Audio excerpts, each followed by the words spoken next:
All right, sorry about that. Here we are again. Siman 303, we're learning about cosmetics and hair care on Shabbos. And as I mentioned just before, the opinion of Eliezer in the Gemara is that a woman is chayev for putting makeup on, for braiding her hair. Chayev chadas. According to Eliezer, it's d'oraisa. It's only on material, not on the skin of the person. Sorry, which siman is it? Siman 303, Chaf Hei. Shin Gimel Chaf Hei. It's not found in the Alter Rebbe. It's only in the Mechaber. The Alter Rebbe is missing a few sections of Shin Gimel. He only has the beginning and towards the end it's missing. Rabbi Eliezer in the Gemara, it's not the halacha. Rabbi Eliezer in the Gemara holds that it actually is chayev for either braiding or dyeing, which is like makeup, or... He's holding that it's still on Basavad. Correct. Based on what is vulnerability? He holds that it's considered tzviya. It's considered tzviya. And actually, there's an interesting idea that Mishnah Berurah brings in that maybe tzviya doesn't have to be permanent. Maybe as long as it's going to last for the duration of Shabbos, maybe that's already called permanent. That's one of the ideas that Mishnah Berurah brings. Anyway, but it's only Rabbi Eliezer's opinion. It's not the halacha, according to most Rishonim, that is. And in any case, so we were saying that the Chachamim say it's only Aser B'Darabbanan. So, with no further ado, let us begin Seif Chaf Hei in the Mechaber. Sorry? Yeah, but the people were not on. If she has a makeup before Shabbat, she's allowed on Shabbat to wash the face. Yeah, actually, that's one of the things you can do. You cannot put on makeup, but you can remove makeup. Oh. Yeah. You wanted a heter? You got a heter. Like a shot. But you're not afraid to only with water or with material also? With the material that you throw out, something that's not shaykh. Something throwaway. With a cloth, an actual cloth, maybe it's a problem because you're dyeing that instead. No, you're coloring it. But if it's something you throw out, a cotton, a tissue, it's nothing. You're not afraid that like the paint go on it and actually... No, something that's throwaway. It's the whole thing of tzviya is not shaykh because it's not a thing that anybody dyes. And a makeup removal wipe? Yeah, those pads. The wipes are no good. I mean, maybe according to their opinions that say you can use regular wipes on Shabbos, I don't know. But in general, there's a problem to use anything that has liquid absorbed in it because when you're squeezing out the liquid. So I know some are makel with baby wipes. They say the liquid is not really absorbed. It's on the surface. I don't know. But I don't know if that's true about these wipes. I don't know. If it's for 1 hour, why we say we can put it for 1 hour and it's not shayach? What? For Shabbat. It's only for a couple hours. Then I gave you a heter to remove. That's it. Only remove. Okay. More than that, not. And the same thing, by the way, applies to nail polish. Nail polish, by the way, is also tzviya. Women cannot paint her nails on Shabbos because that's considered tzviya. So let me ask you, if a woman put in the lipstick? Lipstick is 2 problems. Lipstick. One second, before Shabbos. And now during Shabbos, after the time she kisses the kid and there's a mark, it's considered tzviya? I don't know. I'm asking. It's not her intention. It's kalach hayad. It's not. Not on purpose. She shouldn't do it on purpose. But if it happens, I don't think. It's not a normal kind of tzviya. I don't know. It's an abnormal tzviya, kalach hayad, unintended. I don't think it's a problem. Well, you want to say the lipstick? Lipstick is a double problem because besides dyeing the lips, it's also a problem in mareach that she's smoothing. She's putting on something that has, could be rough and it could be smooth, and she's smoothing it as she puts it on. That's mamash nisa d'oraisa. I was quite shocked when I walked into a public sukkah on the second night of Yom Tov. Different families, and not everybody that comes to a sukkah is frum.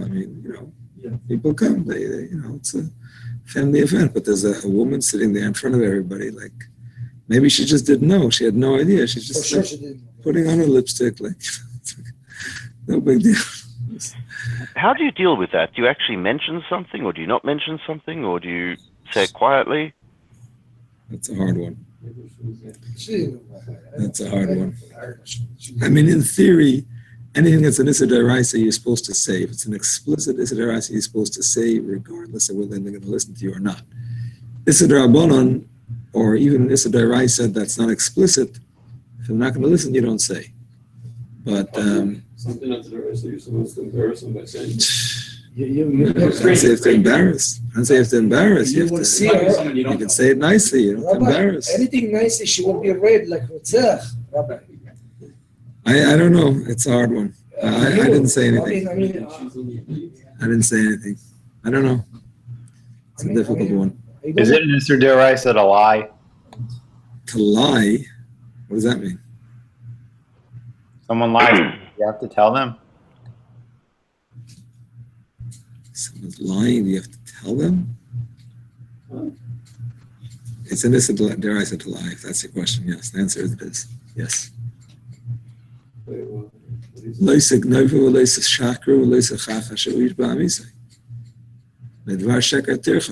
It's mentioned many times.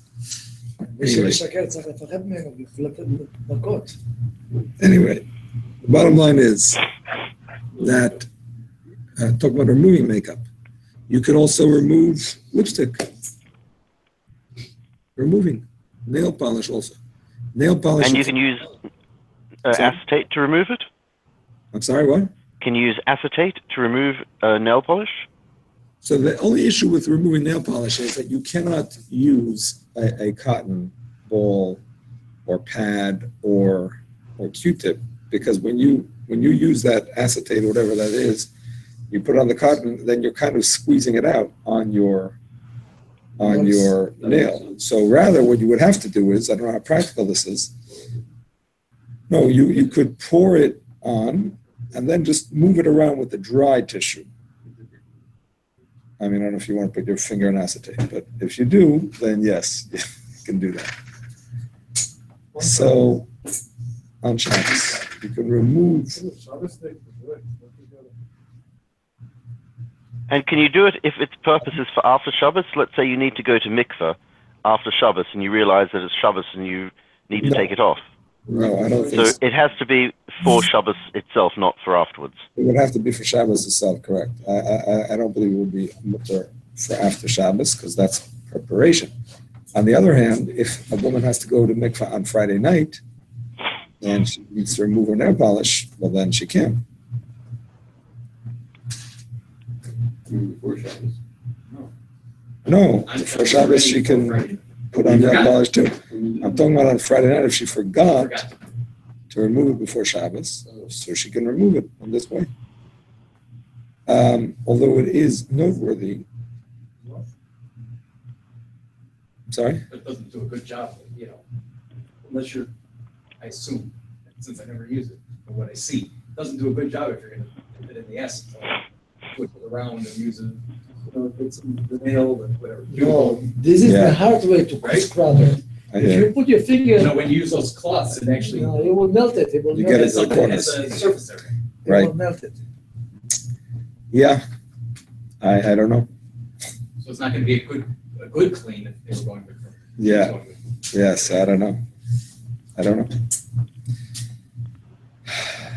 Maybe you do the best you can, and then you have the guy come in and finish it I up. said napkin, Rabbi, napkin, or You can use a dry napkin to Dry. push around the acetone or whatever it's called. will be good. So I do want to point out that Rav Shlomo Zalman says that she should not do it if she's planning to put on more makeup on that spot, more nail polish on that spot. Besides the fact of hachana, like we said, but he holds that that's considered maybe, like erasing for the purpose of writing. So it's a chiddush. It's not a design, and this is not a letter, and erasing usually doesn't apply to just a color. It's usually either a letter or a design, Otherwise, it's more relating to dying, and there is no opposite of dying, right? That's one of those malachas that there is no opposite. The opposite of building is destroying. The opposite of writing is erasing. The opposite of lighting a fire is extinguishing. But there is no opposite of dying. There's no such thing. That's why I'm saying. That's why you're allowed to remove makeup and all these things. So what he says is a chiddush that you can't do it. Sorry? Bleaching. Why not? Instead of dying, isn't it? Why not? Whitening. Why not? You're moving the color. You can bleach up or I have a question. I mean, bleaching, even though what is translated as bleaching, but what it means is basically cleaning. It means to clean, to take the wool that was all messy on the sheep, and then you bleach it, you make it clean. But if it was red and you make it white, I mean, if you dye it white is one thing, but if you just remove the red to make it white, that's not real bleaching, because that's not cleaning, just removing the color. Maybe it's a chidush, I don't know. I see here all halachot Shabbat. There's halachot before Shabbat. What to do? How to ask the goy? What? You have halachot like that or no? Yeah, but that's not what we're learning now. No, but we have that. Yeah, sure. Okay, before Shabbat, we should have that. Yeah, sure. All right. So,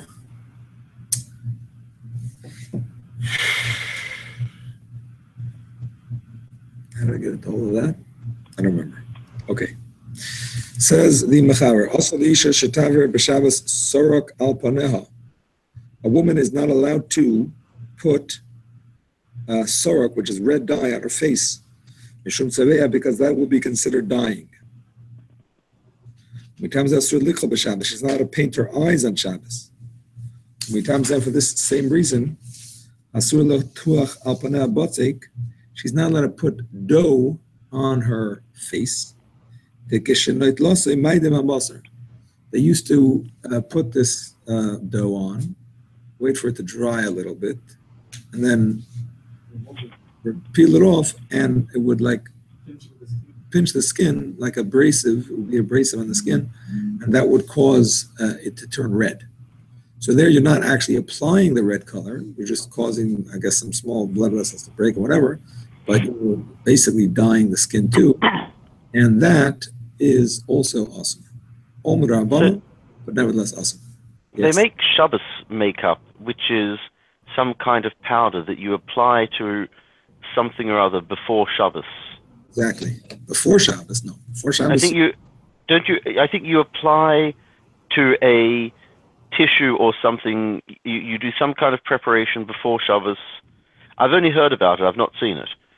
But I understand that there's a Shabbos makeup, which is powder only, but there's something that you have to do before Shabbos. You put it together or something before Shabbos.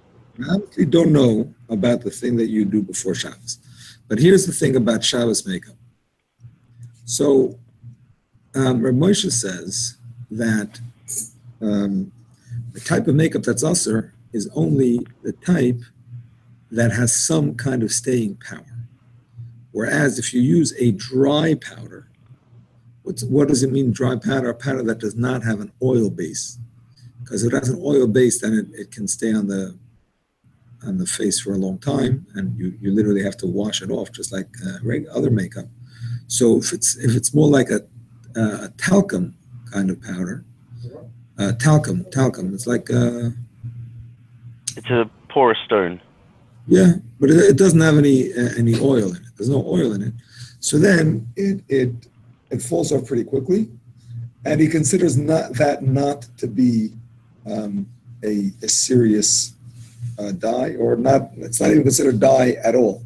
He basically considers it like it's like you're putting something on the surface. It's not really absorbed in the surface at all. Kind of, if you remember back to Simon Shin Beis, where we learn about peeling off or taking off a feather. That's not from your garment, right? That's not considered cleaning, because it's not really, you know what I'm saying? It's not really in it. It's not like a stain that's in it. It's just sitting on it. So he considers something like that. It's like something that's sitting on your skin. It's not really absorbed in your skin. and it comes off very quickly. It's not significant. So that's the woman, it's okay. That's what you were waiting for. Ah. That's what you were waiting for. But Rav Moshe warns that you have to check and make sure that it's not oil-based and that it is actually temporary.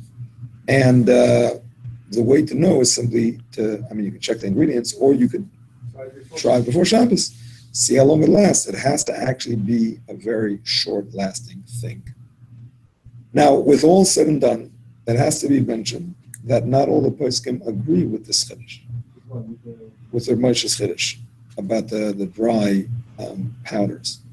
The Shmir Shabbos Kol Chasei, Rav Shlomo Zalman Auerbach, disagrees. The whole concept disagrees. He says, no matter how long it lasts for, your intention is to dye.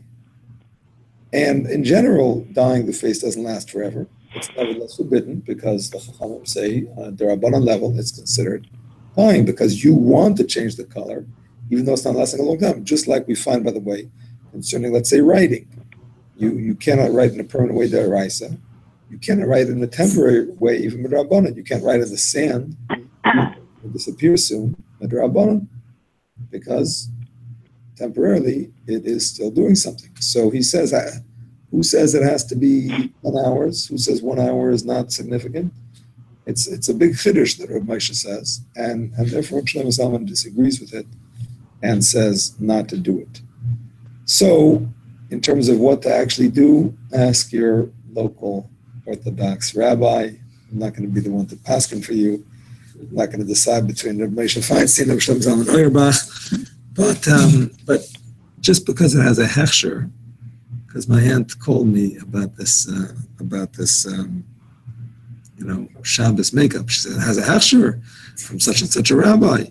I said, that's okay, but just because the rabbi paskins like a Moshe Feinstein doesn't mean that you paskin like a Moshe Feinstein. So you have to ask your Rav, whoever you go by, and that's what it is. So anyway. Does that mean it's similarly not allowed to pinch one's cheeks? They used to pinch cheeks to make them red. Exactly. For the That's purpose similar to do. Exactly. If you want to pinch your son's cheek because he's very cute, don't do it too hard, and it's fine. But if you're specifically doing it for the purpose of coloring your cheek, that's not allowed. Rabbi, could I get you to just translate the Mechaber one more time? I don't know if I got all the words there. Yes. That wasn't your intention. No, chayvil is deraisa. Tzaveh is not rabbanan. Chayvil is worse. Chayvil is worse. Okay, the Mechaber again. Also, l'isha shetaber b'sham b'sarek al panah. A woman is not allowed to put red dye on her face, mishum tzaveh, because of dyeing. For that reason, she's also not allowed to paint her eyes on Shabbos. She's also not allowed to put dough on her face. Because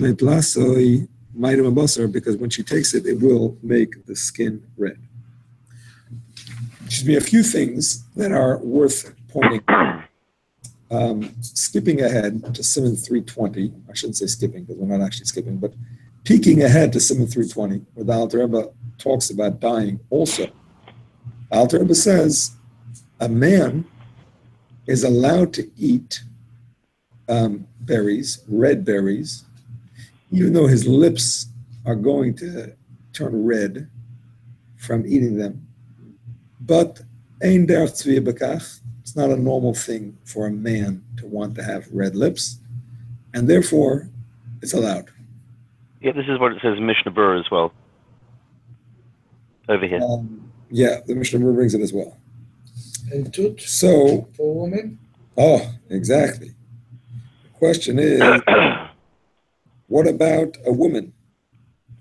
Is a woman allowed to eat red berries, which are going to color her lips red?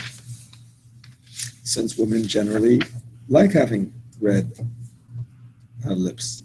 Mishnah Berurah gives the reason as well. He says yes. No, 1 second. The Mishnah Berurah doesn't say that. The Mishnah Berurah doesn't say that. You're mistaken. Read it again. You'll see. It says, although Sharatzian writes that women do not typically color their lips. Oh, sorry, I didn't finish reading. Women in our times In our times, women are accustomed to wearing lipstick. The halacha nevertheless remains the same. Women may eat strawberries on Shabbos. This is based on a combination of factors. In the case of the Issa Derabanan, some Rishonim permit the act if it's done Davash Eine Miskaven, even if it's a Psik Resha. The lips become stained derech lech. Sorry? You're reading from a note there. That's not the Mishnah Berurah. That's whoever printed that Mishnah Berurah. Oh, sorry. Yeah. Okay. It's okay. I'll explain it soon. Yeah, go ahead. Sorry. It says that one is allowed to eat strawberries and other fruits that secrete color, even though one stains one's face and hands while eating. In any event, it says, oh, right, as for a man, on the other hand, who does not typically do this, applying color is not considered. No, it says, as we've written at the end of chapter 320, one is allowed to eat strawberries and other fruits that secrete color. Right. Even in the case of a woman, it's only forbidden rabbinically, since there is no transgression of biblical act of tevia when applying coloring agent on the human skin. It looks like the Mishnah Berurah says women can. Yeah. All right, exactly. But he says it because it's not the normal way for them to paint the lips, which perhaps does not apply today, but nevertheless the place is more lenient, which I'll explain in a minute. He was reading Sharat Sion Samachay 65. Yes, sorry. What do you say? Question?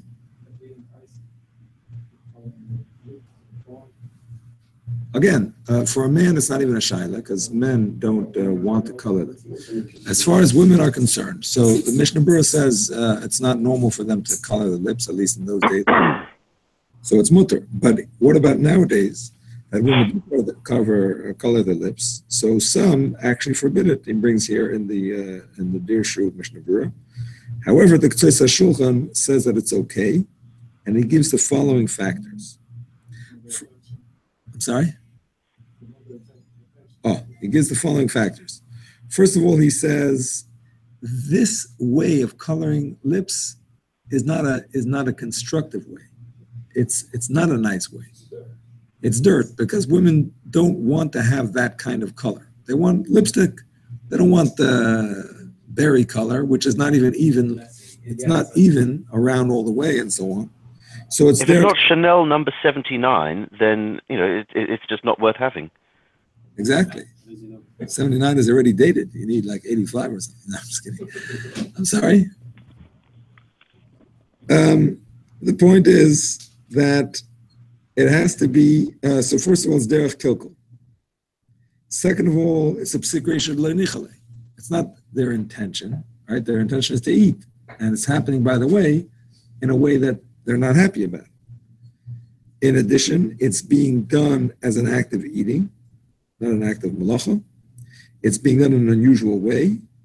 And the whole thing is on the Derabanan anyway. So with all these factors put together, the Ktsos HaShulchan says that it is allowed. What about that stuff they use in the north for chocolate?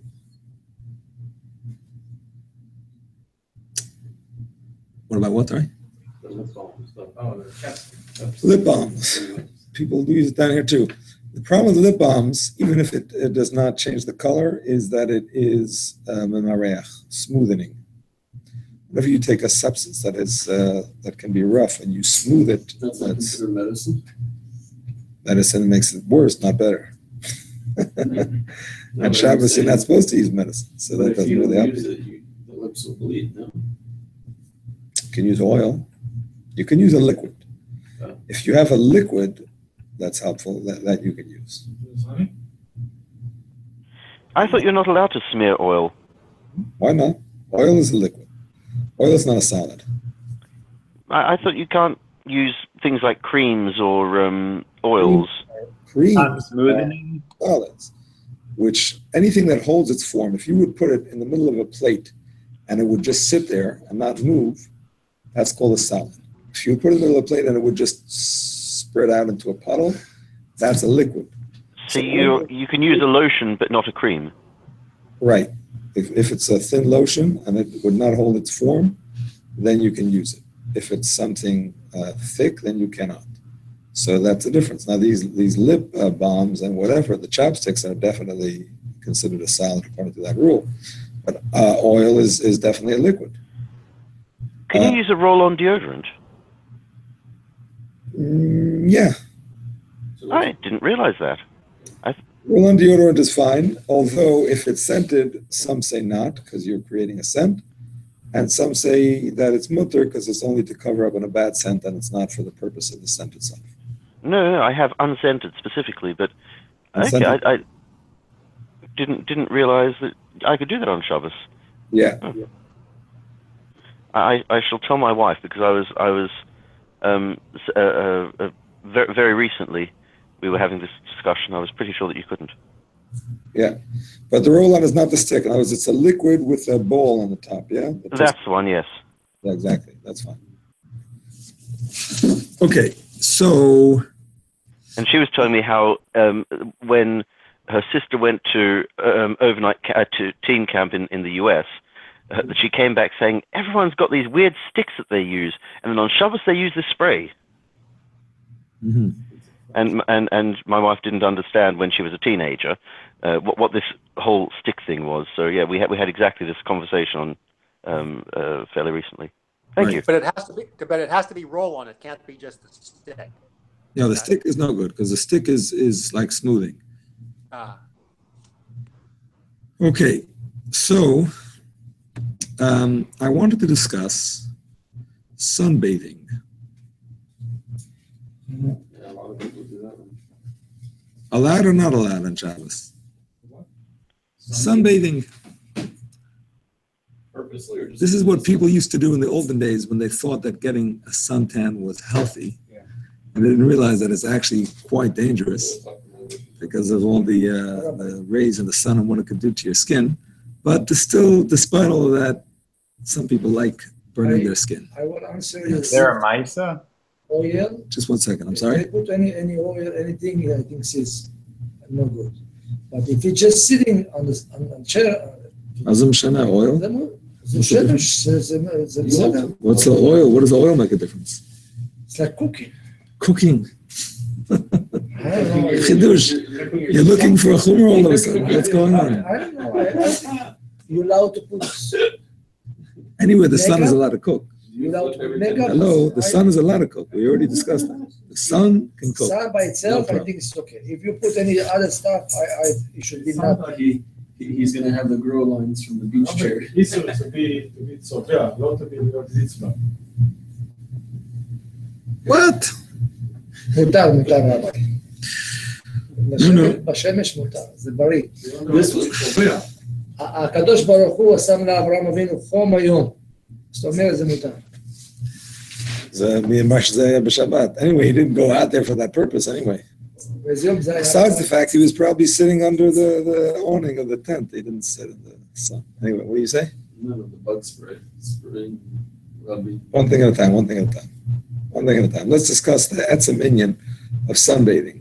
So, Rab Yaakov Yitzchak Weiss, maybe it's Yaakov, I don't remember, but Dayan Weiss of the Eidah Haredis of the Yerushalayim, Minchas Yitzchak, says that it's asr. If your intention in going in the sun is specifically to get a suntan, we're not talking about you're walking, we're not talking about you're going to shul, nothing like that. You're specifically going to lie on the roof and burn your skin for some strange Just reason. to sit in the sun for the heat. No, specifically your intention is because you like having a suntan.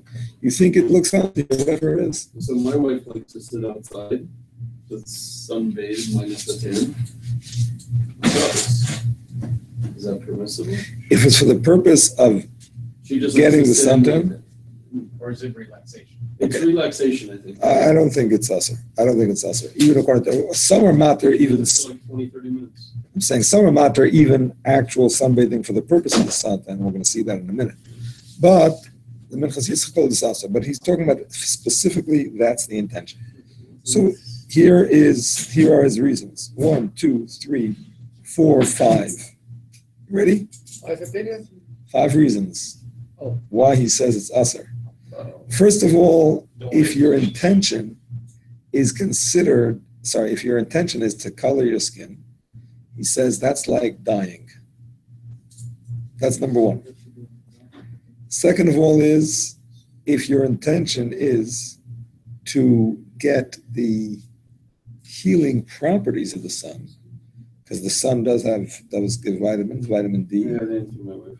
So then he says it's also a problem of refuah on Shabbos. To sunbathing in the sun. Yes. Is that really a thing, that if you want to do something that's healthy, but like sitting in the sun, you're not allowed to do that? Well, I must say that this is a chiddush of the Minchas Yitzchak, because usually we say that if you do something that is not an obvious refuah, it just happens to be a refuah, it's not asr. You know what I'm saying? It has to be done in a way that is specifically noticeable as a refuah. Because there's a big difference between a refuah and a healthy thing, a healthy practice. This would appear to be more a healthy practice, unless you've got psoriasis and you've gone down to the Dead Sea and you're in a solarium. I find this one difficult. Not every refuah has to come with an illness, by the way. We're going to learn about it in Shin Chav Ches, that if you're taking a medicine for the purpose of remaining healthy, that's also a medicine. I mean, not everybody agrees with that. Preventive. But that's what the Magen Avraham says. Preventative medicine is considered... If I don't like carrots, but I eat them because they're healthy. No, that's something else. Because that's eating. And even if your intention is for refuah, but because it's not an obvious refuah, and that's not included. See, that's exactly what I meant when I said before, it has to be an obvious refuah. If you are eating a food which happens to be a refuah, but it is also a food, there's no issue.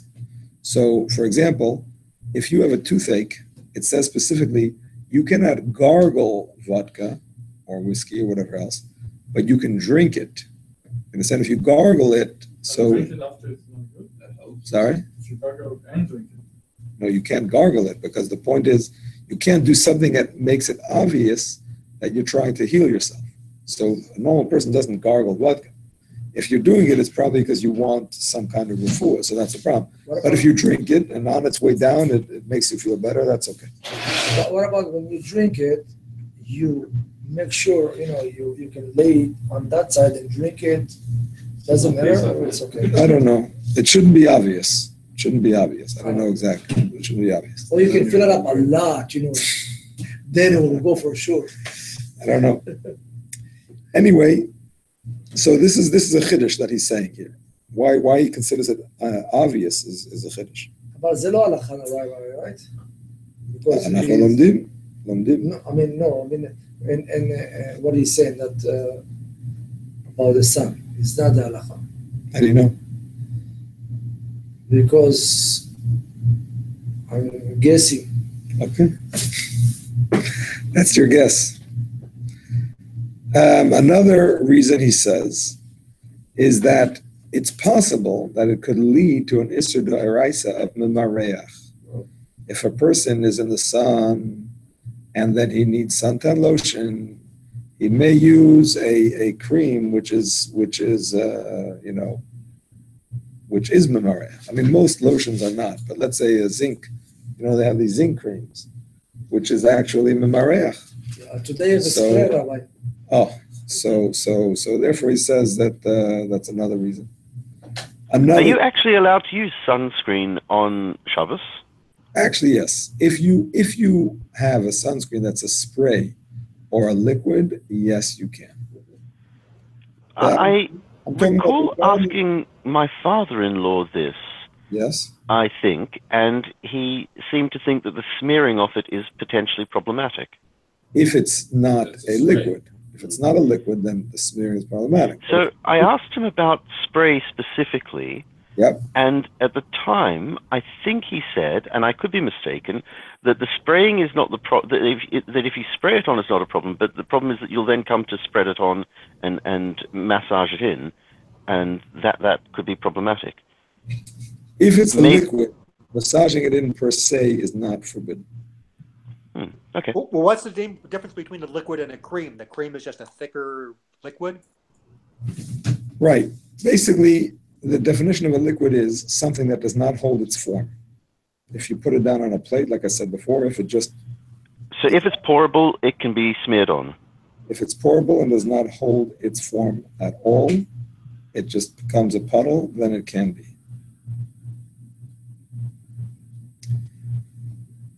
I'm going to read it from the 39 Malachas, in case your father-in-law says, who is Rabbi Citron anyway, to say that. So I'm reading from 39 Malachas, page 746, where he says, not that he's the final posek either, but at least somebody says that it's allowed.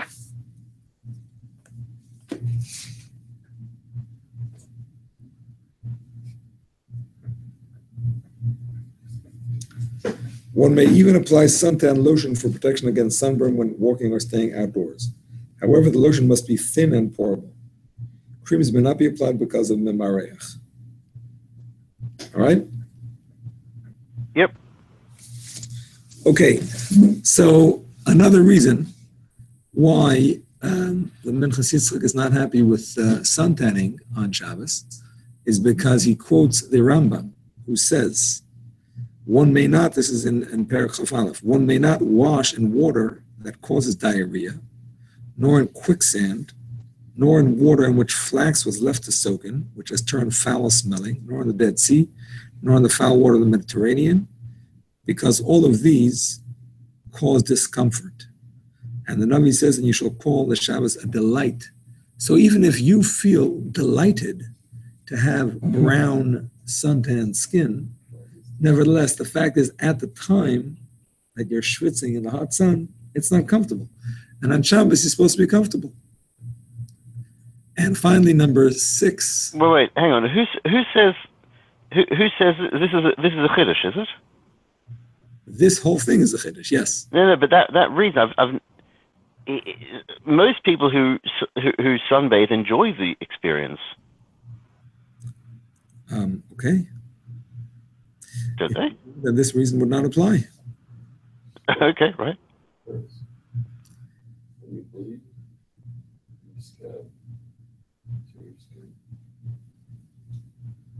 I don't know. And his final reason is that he considers it not a Shabbostic activity. It's just not in the spirit of Shabbos to be lounging around, soaking in the sun. Shabbos should be a day of higher spiritual elevation. This is the real underlying reason, isn't it? That could be. Whenever I think Eder Charedis, I think 6 hours after American cheese. American cheese? Yes. Eder Charedis, I think I might have mentioned this to you a couple of years ago. Rabbi Elchanan Cohen from in Almata was saying that his father told him, queried him not waiting after American cheese, and he called up. He said, "Talk to Eder Charedis." So he called up Eder Charedis, and they said, yes, they apparently hold that after American cheese, and soft, what I'd consider a fairly soft cheese, they recommend waiting 6 hours. Why?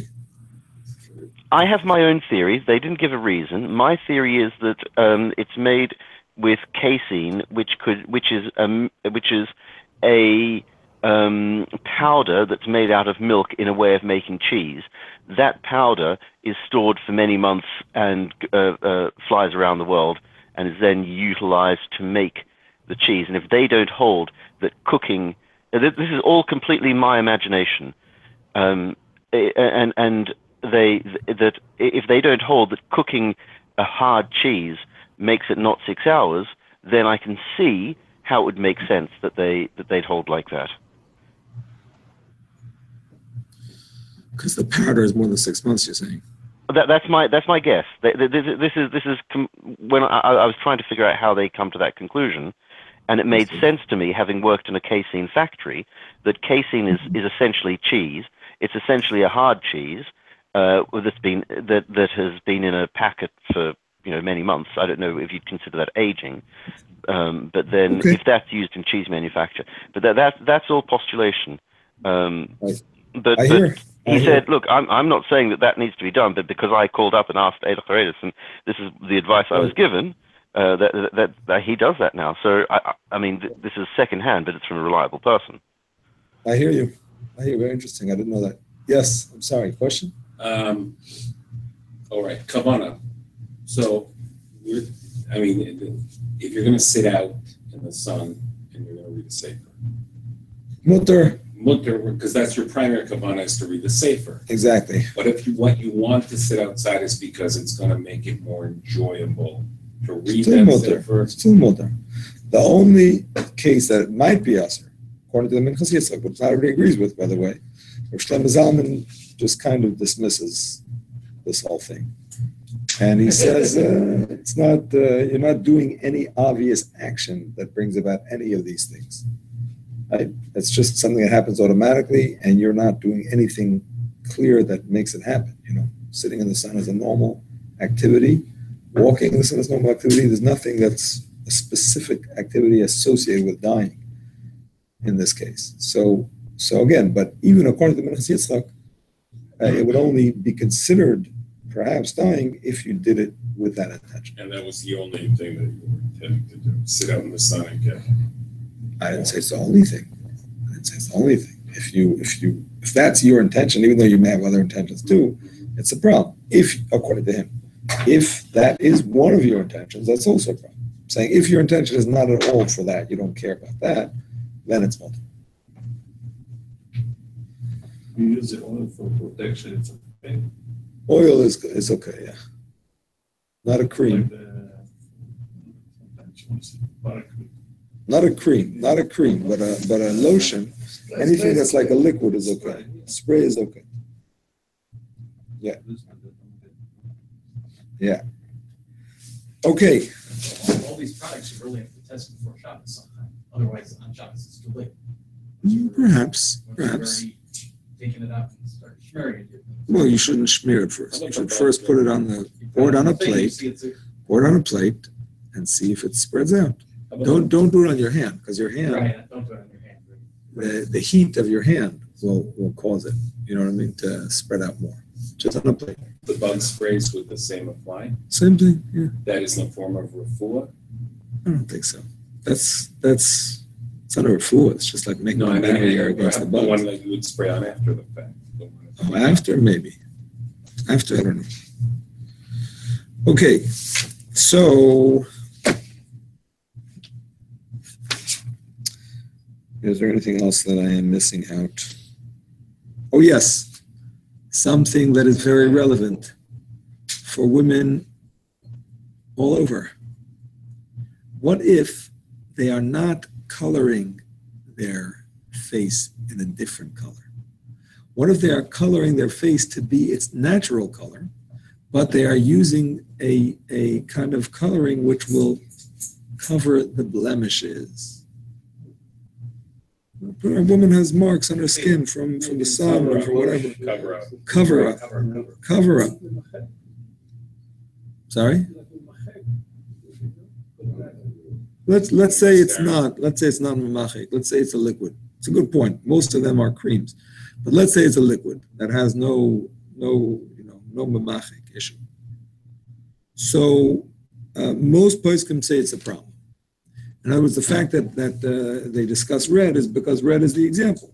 But the fact is, if you're covering it up, that means there is a blotch there. Let's say it's brown, and you want to go back to your natural color, which is skin color. So you're coloring that brown spot with your skin color, and it's a problem. However, Rav Vosner is actually makel about it. And he holds that because it's the natural skin color, so that's not considered dye. It's considered just putting it back to the natural color. Again, only if it's not memachek or anything else like that. So you have to be careful about that too, even according to him.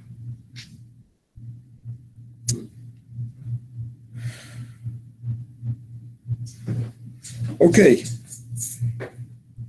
let us continue. Aser lekloya ha'isha chavav, Saira b'Shabbos. Leila hater kliyasa.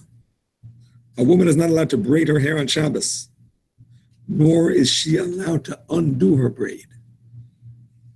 What braid? Samot. Makes no difference. Samot. Samot, If she allowed to Braid. undo. Ken. Samah is a braid, and he like that. And just to collect there. To collect the hair and put it in a ponytail is okay. To actually braid it back and forth. If she allowed to remove makeup, so maybe this also is okay. No. Because I said before that Svia has no opposite. Svia has no opposite. But Binyan has an opposite. But The opposite of Binyan is Stira. It's tight. It's too much. She doesn't have to. She can take it out before Shabbos. It's no problem. But if she has it in before Shabbos, For Shabbat it was okay. Now it's bother. okay. Chacham einav berosho. So she's stuck. Apparently. Although since you like kulas, I'll give you a little one. That he does bring down here, once again in the Dirshu Mishnah Berurah, that She'll make it by herself. It's fine. Opa, The braid is just like the. That's interesting. he says as follows. Some say that if you simply take off the rubber band and you don't do a specific action, and on its own, slowly it comes out, some are not. But You're allowed to move your head. Not on purpose. If it happens, it happens. But you said earlier, making it on your own was not considered a braid. Why not taking it out by yourself? Making it on your own is considered a braid midirabanan. Can't do it. It's not the Araisa. Even according to Eliezer, who says that it could be a Araisa. Some say that that's only if somebody else makes it because it's nice, but not if you make it yourself. But it's still Asad Rabban, whether according to him or according to the Chachamim. In any case, it's Asad Rabban. So taking it out is also Asad Rabban. But like I said, there is an opinion that's matir if you don't actively take it out. You just take off the rubber band and slowly it comes out. Fine. He has to come back. We need him for a minyan. I didn't have it yet. So maybe I'll look for one. No, I'll text him. He should come back. I don't know where is it. He left his phone here. He has to come back. Maybe he forgot his phone. No. He did it one time. I'm the only one on link now? What? I can go. There's a rabbi. Where is he? Bring Oh, him. he's here. I'll bring the rabbi over there. Which rabbi? The synagogue. Yeah, there's a big class. Rabbi Wolf. If you. I will bring him. Let me text Rafael. 1 second. It's still considered. Texting Rafael. Rubber band in game. It's still considered clear. What do you mean? Oh, if you do it without a rubber band? You will not step if you want. Anyway. So Yeah. if you do what without a rubber band? If you make... Rabbi. Okay. Oh, I was just going to text you. Okay. If you make it without a rubber band, I don't know, maybe not. Maybe it's not. What's this, a non-permanent braid you're talking about? I don't know. But that's more of a permanent outfit. I don't know. Anyway, Yeah, but it would look like you're braiding, so I think it would be like the braid. Right. Anyway, he doesn't specify that it's only usher with a rubber band. I don't know if they had rubber bands in the Chavar's times. Sorry? Anything that. Well, they have ribbons. Yeah? They have ribbons. Yeah. You can tie your hair back, though, can't you? But not Yeah. braid it. Not braided. You can tie it back. No problem. Okay. Sarah. She can make a part in her hair, according to the Machaber. That's the opinion of Tosfos and the Rosh. However, the Ramah brings down the opinion of Rashi. Some say that it's forbidden to separate the hair. Unless it's a shaitel, which is to make the part called a shaitel. Nowadays they call a wig a shaitel, but at that time they called it the part. And this is usher. There's two opinions as to why it's usher. Some say that it's usher because it's considered boina. just like braiding the hair is boina. So just making the part is, making it look nice, and that is considered boina. Some say that it's usher to do it because it is going to inevitably lead to pulling out hairs, which is obviously a big problem as far as goizes is concerned.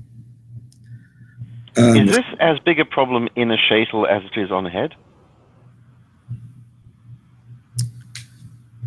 I think in a sheitel would only be asad rabbanon, whereas in the hair it could be an issa d'oraisa. Does that mean that it's less of a problem to brush a sheitel?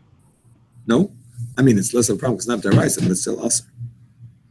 It's still asad. Well, I mean, if they're saying that it's a psik reisha, and it's your intention. No, it's not. It's not your. But it's not your intention. So with doesn't that? I thought with a derabanan, a psik reisha that's not your intention isn't such a problem. As I said, it is absolutely your intention. The Gemara says to pull out the hairs. Absolutely, the Gemara says that whenever you brush your hair, your intention is to remove the hanging hairs because they're in the way and they're what's knotting it up and making all the trouble. I can absolutely guarantee you that almost no woman has the intention of losing any hairs from her sheitel when she brushes it. If that's what's creating the knot, and that's how she's getting out the knot, then that's her intention. But it's not about knot. It's about smoothing it into place. It's not about knot removal. I would query that it's the intention with a sheitel. I can understand if it's in your hair and if you want it to look nice and you don't really care about losing hairs, one or two, because they'll grow back. That's one thing. But women are, in my experience, women are very particular to try not to lose hairs from their sheitel because that's a big problem. Okay, let's wait. Let's challenge it. Yeah. Okay. Sorry, question? You got to do what? Sorry? No. Even worse. I think braiding a sheitel is actually an issa d'oraisa. If I'm not mistaken, braiding a sheitel is considered like ariga, like weaving. On the hair on the head, weaving doesn't apply. It doesn't apply to hair on a human body. Or any living body for that matter. But on an item, I'm pretty sure the Rambam holds, or somebody holds. I read it that it's actually considered weaving. So that's a big problem. As far as using a comb, so let's discuss that right now.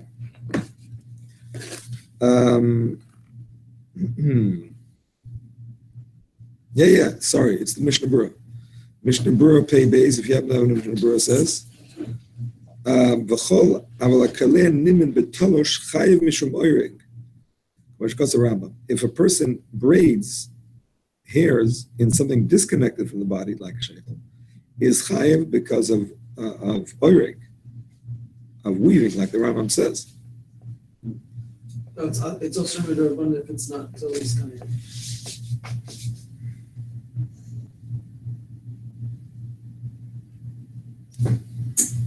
Where does it say that? The next line. After the Mishum Bone, a Surah Kopani Mishum Oreg. The Afim name the Ein Sof Litchaim, a Kopani with Rabban and Milas.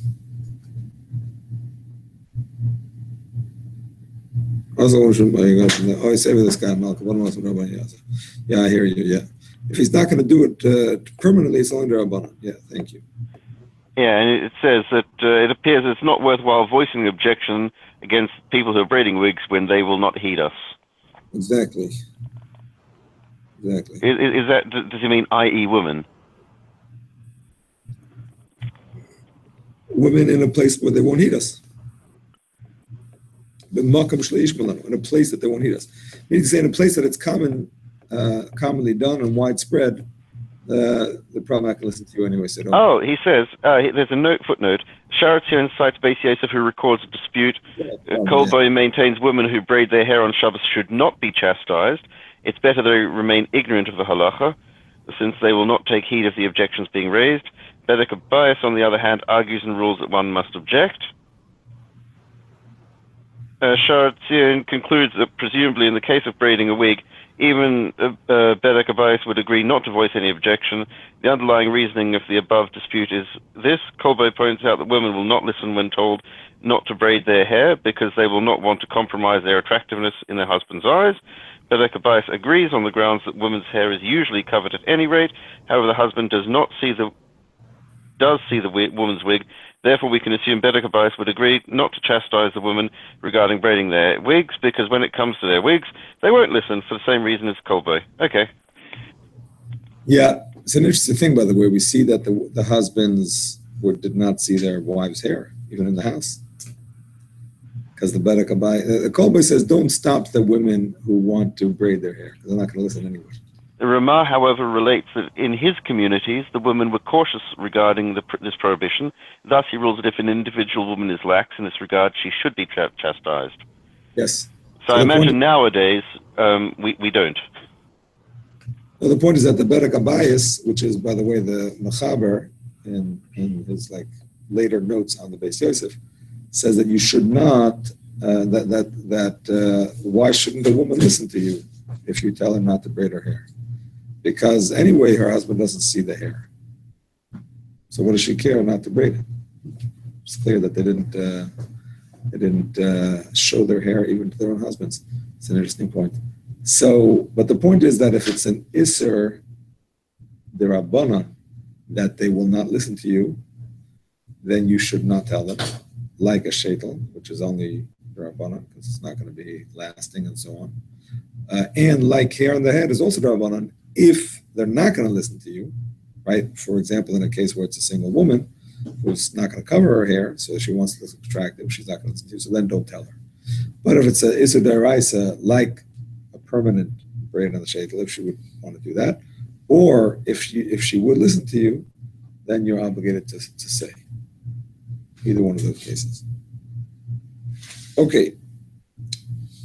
The point is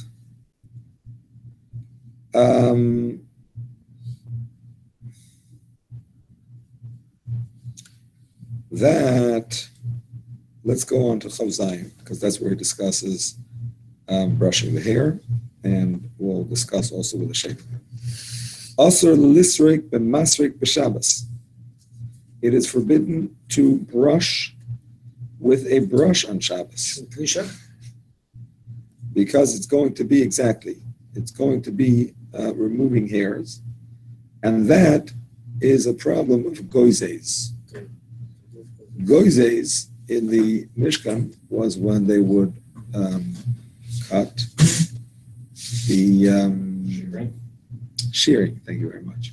They would shear the wool. They needed it for the different things they needed the wool for. So to cut hair is an Issa D'Oraisa because of goizes. And when you're combing the hair or brushing the hair, that is considered to be for sure. Even something that's made out of hair of a pig hair. So it wasn't like a comb, which is very strong, more like a brush. It's impossible that some hairs should not be removed. Impossible, says the Mechaber. However, it is permissible to clean it and part it with your hands. No, with your hands you do it gently and carefully. Gently and carefully, and if it happens, it's not segregation. Understand? You can never do it if it's going to be for sure. But if it's not going to be for sure, then and you're careful, then it's okay. Okay. זה here. ראיתי אנשים מכירים לסרוק ראשם בשבת, וכמעט נעשה הדבר כהיתר אצלם. זה אסור, נכון? אסור. Okay, so we said before that it's not a segregation. Before we discuss sheitels, let's discuss regular human hair. Human hair, there's two aspects of it. One aspect is that it's considered obstetricia, that definitely when you brush or comb with any kind of hard comb or hard brush, it's considered for sure that you're going to remove hairs. And second of all, the Gemara Nazir says that whoever brushes their hair, lahaser nimin hamadudalim hu machar, something like that. His intention is to remove the hanging hairs, meaning to say that very often the knots are made of hair. I mean, that's what's knotted. And the way to remove the knot is that you're going to be pulling out the hair or hairs that are actually knotted in there, and that's considered your intention. So that would make it a problem, the Magen Avraham says, even if it would not be a psikration, since your intention is to remove those knots. So when you do it, if you do it, you can't call it a davar she'eino miskaven. You can't call it something you did not intend. When that is actually your kavanah, that is the intention of combing or brushing your hair, is to get rid of the knots. The way you get rid of the knots. So the Gemara is specifically saying that it's not a pesik resha, but it's rather discussing that that's the intent. It's actually one of the Magen Avraham is not sure how to learn pshat in the Gemara. If it's a pesik resha plus it's a pesik resha d'nechalei, there was just 2 points to it. First of all, it's for sure going to happen. And don't say, well, he's not happy about it. No, he's happy about it. And another way that he learns is, no, that it's not 100%, but nevertheless it's forbidden, because when it happens, it's what he wants. There's 2 ways of learning. Question? Yes. What about men hair? Same thing. I mean, I don't know if, let's say my hair. Right, I don't know exactly what I'm brushing. But nothing to brush. Let's say, for it. Let's say it would be fine? Yeah. Oh, okay. Because the leaning or whatever is scrappiness. Yeah, it's only hair that's long enough to have knots in it. If it's just payas, could be a problem. Beard could be a problem. Beard could be a problem. Stroking, again, with your hands, very softly and gently. Not with a comb or a brush. And even with your hands, not strong, just very gently. The point is that if it's something like short hair that cannot have any knots, so all you're doing is basically just brushing it to the side, to one side or the other, that's okay. But long hair... Why is it okay? Because you're not removing any... And what if you do remove it? It's not obscuration, it's not your intention. It is obscuration. It's not obscuration. In short hair, what are the chances that there's knots there? What happened? So what if you okay, but it's not your intention. It's not your intention, and it's not obscuration. It's not obscuration. Oh, why is it not? Because it's not a sure thing that short hair is going to have knots and that you're going to remove any hairs when you comb short hair. Walking on the grass? Exactly, like walking on short grass is not obscuration. Walking on tall grass, it says, is obscuration, that you're going to knock it down. Sorry? Okay, so that's the problem with combs and brushes. Now, the poskim do say that if you have a very soft brush and you do it very gently, then it is mutar. Meaning to say it's not going to be a pesik resha. And because you're doing it gently, it's not considered your intention. This is the rule. This is the rule. That if you use a brush that is soft and you do it very gently, then it's not a pesik resha, it's not your intention. However, it is uvdin d'choil, and therefore you need a special Shabbos brush. What they recommend is to use a baby brush. What if you only use a brush on Shabbos? Baby brush doesn't do anything. It has to be a soft, very soft brush. Have you heard of a tangle teaser? I have not, but 1 second. I'm sorry? I'm not bucky brushes, but not like the brushes that the women curl their hair with that has big spikes and it hurts. Like a regular, not a comb either, not a comb. One of those things that barbers use. But like a brush, one of those brushes you hold. It has to be a soft brush. I mean, it's made out of plastic. But they're separate. They're like no, plastic is no good. Plastic is no good. It has to be made out of like a baby's brush that they use for baby's hair. It's just very soft bristles. It's not plastic. Soft bristles. Soft bristles. So those are the three conditions, my friends. It should be soft. You should brush it softly, and it should be something that is specifically for Shabbos use. So it should not be a oved dachar. Yossi, you were saying, I'm sorry. There's something called a tangle teaser, and this is something that we bought for my daughter because she had very knotty hair, and any other brush would hurt her. And what this is it's plastic spikes that look like teeth of a comb, are spread out widely, and they're actually soft, and they move. So the idea is that it takes a long time, and eventually you get the effect you want. But what it does is it slowly unravels the knots by applying a soft pressure to them. And so, although it's possible that hairs would break or come out, it's certainly not a psik and that's not the intention. The whole idea is that it's supposed to be painless because it doesn't pull the hairs out. Right. That's a very interesting concept, and I have to. Can you send me a link to that? Yeah, I'll find a link. Thank you, because a friend of mine was not happy with the psak that he got, which is that he can use a baby's brush, and he wants to use it, but he's upset because he says he almost always finds hair and So maybe this will be a better eitzah. But the point is that the best. Well, he wants to use it, and he got upset he's allowed to use it. But the fact is, he says he very often he finds hair, so he feels bad that he's. I don't know. Also, the hair. The bottom line is, this is what the poskim say, is to try it during the week and see if it, with the same, amount of strength that you would want to brush on Shabbos, see if it takes that hair or not. So anyway, that's the point. The point is to try it during the week and see if it definitely takes that hair or not. So if not, then l'chura, I don't see why not. But it should be specifically one that you use for Shabbos, not for during the week. Question? No.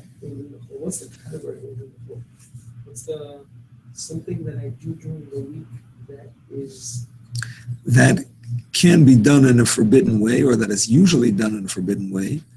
And then if you do it on Shabbos in a permissible way, but you use the same, this is one example of but you use. That's just an example of that as the definition? I don't want to say it's a definition because it pops up in different places with different meanings, and it's generally something that looks like a forbidden thing, but it's not.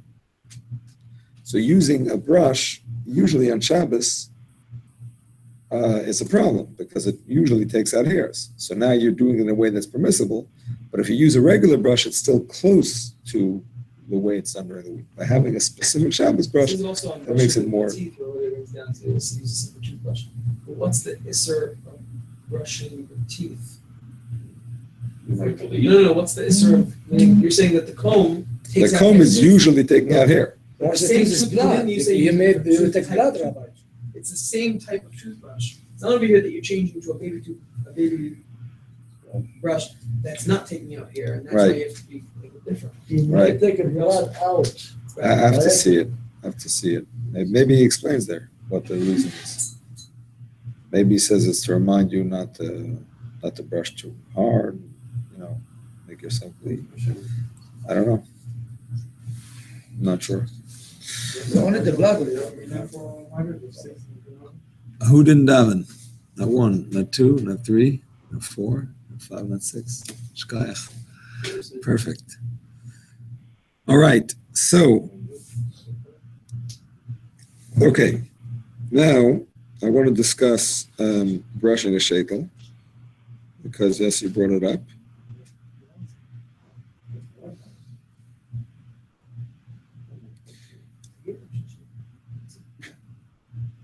Okay, I do want to mention also what you were saying. You quoted the Mishnah Berurah here. I want to read that part. The Mishnah Berurah quotes in Pehei. The Mishnah Berurah quotes a sefer, I think it's the Hilchos Yaakov, who says as follows. Hilchos Yaakov. I have seen people that are lenient and they comb their hair on Shabbos, and the thing has become like a permissible matter to them. Woe to the eyes that see this, to transgress flagrantly and desecrate Shabbos with their own hands. Every chacham in a city should warn people not to do that. Maybe they'll listen and take this counsel. That's the end of the Shur Saga. The Mishnah Berurah says that which they say that they have to, so they shouldn't look bad in front of their friends. Not even the husbands, it's the other women, you know. He says they could do it in a permissible way, as we're going to say later, meaning to say, in the very next Sifkat, he says you could do it a little bit with a soft brush, as long as you're not doing it with strength. Right? L'saken ma'at, shari. And he says, in the very next Mishnah Berurah, he says those conditions. It should be tzer chazir, so it's soft, and it should be misakein ma'at instead of masik. It should be only to fix it a little bit, not to actually comb it through. And it should also be a special one for Shabbos, so it shouldn't look like Uben Dachal. Okay, I do want to point out that there is a machlokes between the very late Rishonim about this Isser in general. If a person brushing hair and even cutting hair or cutting nails, some say that it's an Isser. It's connected, it's related. So, it's going to mention it in Shinmen 340. The issue is, this is just a general thing, and it's relevant here, so I'm just mentioning it. Some say that these are only an Isser Rabbanan, because it's a Malacha Shein Tzarech L'Gufa. When you cut your hair, you don't need that hair. Unless you're like my daughter, who has been growing her hair for 4 years, and then she cut it the other week and sent it into this Locks for Love organization where they make shadels for people, for kids with cancer, whatever. Zichron Menachem? Zichron something? No, they call it Locks for Love over here. Oh, okay. So the point is that normally it's not like that. Normally you cut your hair, you throw it out. So it's all the goof, you don't need the hair. Same with your nails. Cut the nails, you burn them, you flush down the toilet, whatever you do, they're gone. So it's ain't sarf l'gufa. That's what some Rishonim say. Other Rishonim say no. In the Mishkan, they didn't just cut the wool off when they needed the wool. They also cut the wool off when they needed the skin, right? Because they used some animal hides for the Mishkan. They had to get off the wool to be able to process the hide. So there they were doing it and they didn't need it, and it was still considered goizes in the Mishkan. So they say it's an Isser D'Oraisa. And this has relevance in terms of maybe asking the goy to cut the woman's nails for the mikveh, whatever. Is it D'Oraisa? Is it Rabbanon? It's very relevant. We'll get to it later. I just wanted to mention now that it could be that combing the hair is a D'Oraisa, could be something Rabbanon. According to the opinions that say if you don't need the hair, it's Rabbanon, so then it would only be a Rabbanon. So that's... well, it's Aser anyway. It's Aser anyway. But I'm just saying it could be it's only Rabbanon. Okay, so I see he does not mention here the shekel. I thought he would, but yeah, the poskim discuss that you cannot also comb a shekel, because if you remove the hairs from the shekel, that is called soiser. That is called, so to speak, destroying the shekel, because it's like a keli. When you break off part of a keli, it's like a steer. Like he says later, you can't use. So it's a derisa? No, it's not deraisa because you're not doing it with the intention to rebuild it. You know what I'm saying? You're not going to put the hair back. To be deraisa, it has to be al manas livnos. Whenever you destroy something, it has to be with the intention of rebuilding it. So it's not going to be deraisa. Again, isn't a psik ratio that you don't want on a derabanan?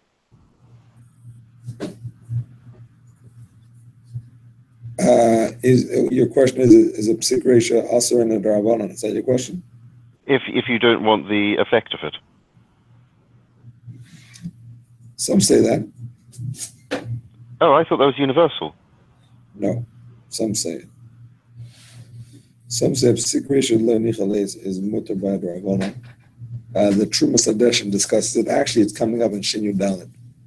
We're going to see the opinions about that in Shinyu Dalit. Is there a way that we generally hold? If I'm not mistaken, we are machmir, although the lenient opinion is brought in halacha. But I'm gonna reserve my final call on that until we get to it in 314. But certainly, if you are not doing it in a way of psigration, then it would be mutter. Let me just see if he discusses the shekel here. Just give me a second. I WhatsApped you the link for the Tangle teaser. Oh, go ahead. It is a British invention, fairly recent one, so you might not have heard of it over there. Nice.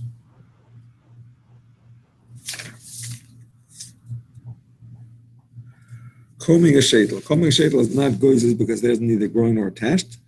Or a lot of menapates may be involved. If necessary, it was permitted to gently use a brush with bristles that are set far apart. Some identify the malacha of korea and soiso when brushing the shetel with a hard bristle or metal toothbrush and another that is likely to tear out shetel hair. According to this view, only gentle brushing with soft bristle brush may be permitted. Note, a new shetel may not be combed or brushed to be siled. Spraying any shetel on Shabbos is forbidden. Okay, so he doesn't go into this question of why maybe it should be mutas of secretion le nichale. Let's see if he says anything in the back. So he says 40a.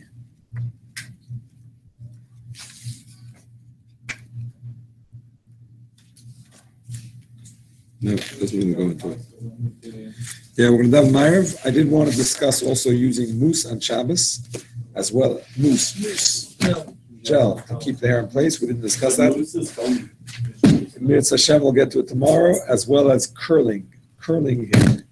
We didn't discuss either, so we'll get to that tomorrow as well. And then we'll start Mirz Hashem 3:13. All right. Good evening, everybody. Thank you very much. We're going to start from the middle of 3:13. My pleasure.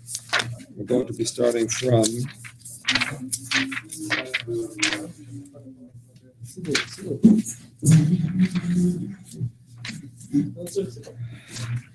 hey in the Mechaber. Tomorrow we're